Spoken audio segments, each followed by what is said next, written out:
Lockdown, lockdown, lockdown. I'm sick of hearing about lockdown. Anyway, and of course, it's lockdown in greyness with the climate.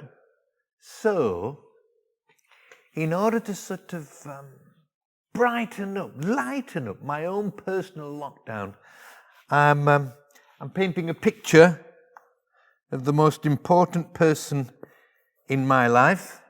I actually think he's the most important person in the whole history of the world. It is, of course, Jesus. And I know what you're all thinking. Oh, well, look, it's not finished yet. I'm still working on it, okay? And one of the reasons that I'm becoming aware of in all this is that Jesus has been in lockdown for ages.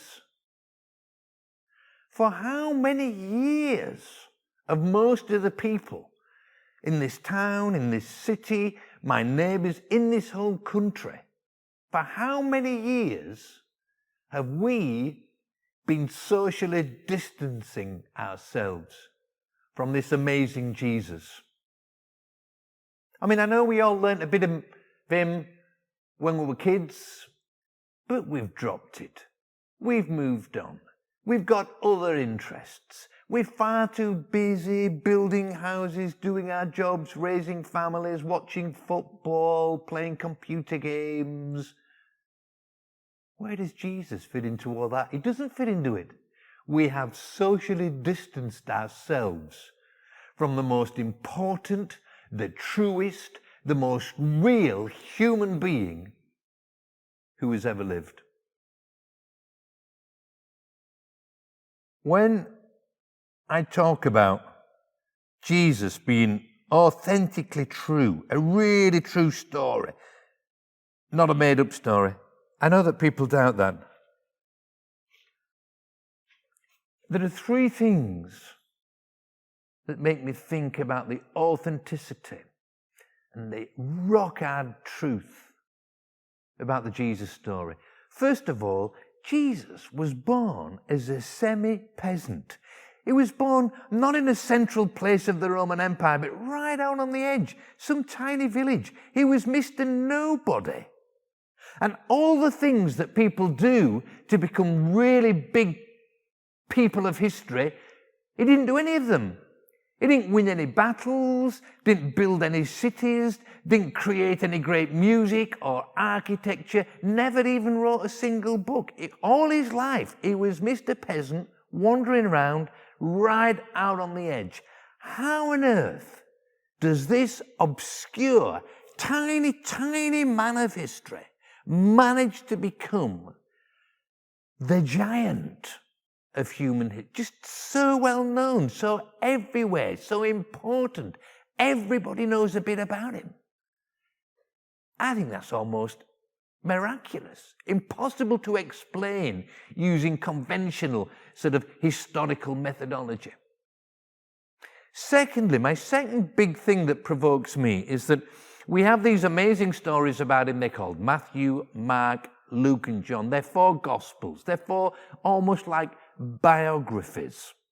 What do we think they are? Do we think that the first Christians who were frightened, men and women, just made up these stories? Well, some people clearly do. Actually, when you look at them, they are remarkably truthful. They're not made up stories. They are actually eyewitness stories. In other words, someone who saw him changed water into wine, someone who was at the feeding of the 5,000, someone who heard him talking about love and truth and coming back to God, someone who actually experienced his real forgiveness. They have said, this is what he did, this is what he said, I was there. Not only that, but lots of other people who were around at the time have collaborated with that and said, yep, this is the true story. I have read, reread, taken apart, put back together these Gospels so many times. I am just continually impressed by their truthfulness. And thirdly, what about my own experience? I sort of became a proper Christian, I suppose I'd say, I don't know, years and years and years ago. And this Jesus has made such a difference to my life. I remember when I first became a Christian, I was a young man and I was really interested I wanted to have a great life and a full life. And I came across the word of Jesus when he said, I came that you might have life, and life in all its fullness, life in abundance. And I thought, that is life for me. As I've gotten older, it is another amazing word of Jesus that seems now to be the essence of his appeal on my life.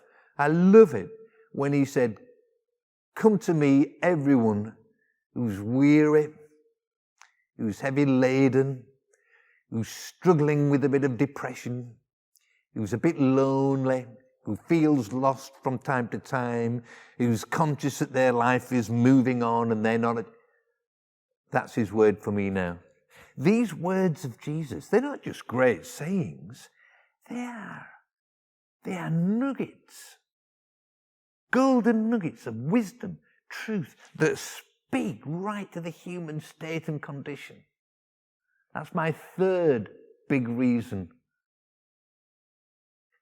for being fascinated and gripped and wanting to find more and more about this Jesus.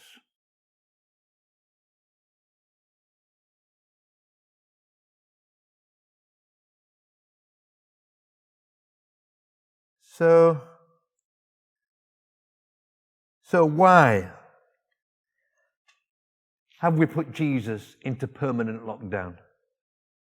Why have we all, well, not all, but the vast bulk of us, why do we socially distance ourselves from him? In painting this picture, what I'm attempting to do is to actually get closer to him. I don't want distance, I want closeness. I want to find out even more about this remarkable Jesus Christ. And perhaps I could invite you to do the same thing. Just to pick up one of these Gospels, to talk to someone who you know who's also a follower, just to think in your own heart and mind, Jesus, I don't want to be socially distanced. I want to get closer, to find out more, to bring you into my heart too. May I encourage you to take that amazing, closer up journey. Thank you.